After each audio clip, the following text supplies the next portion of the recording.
Hey friends, I got cut off in the middle of the story, so I'm going to finish up this chapter, but I will start back with what Ada's parents are always telling her. So Ada's parents were always telling her things, so Ada kept a list in her notebook. She flipped it open. "The bathroom is not a science lab?" she said. "Not that," said her mother. "The pantry is not an ant farm," said Ada. "What else?"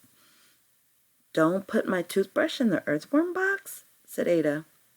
"Ada," her mother said in her trying to stay calm voice, "what did we tell you about your brother's things?"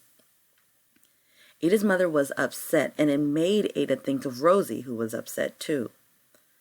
Rosie was scared and worried about Uncle Ned.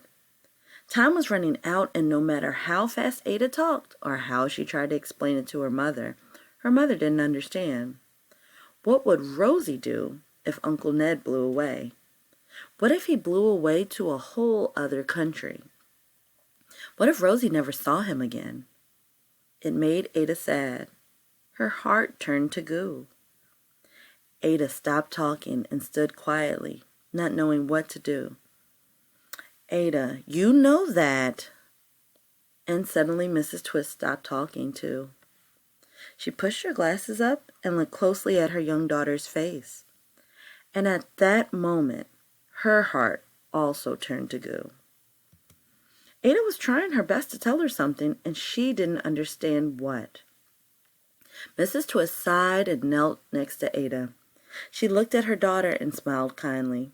She took a deep breath and let it out slowly. "Start at the start," she said gently.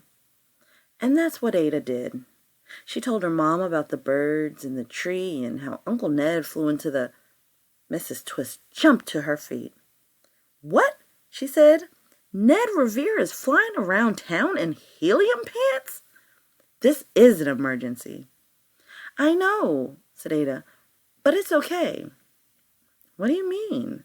asked Mrs. Twist. "How is it okay?" Ada smiled. "Because I know what to do." And such a short little chapter, but we'll be getting into chapter 13 and 14 with the picture of "I love my brother" or "I heart my brother," which means love my brother, when we get into chapter 13.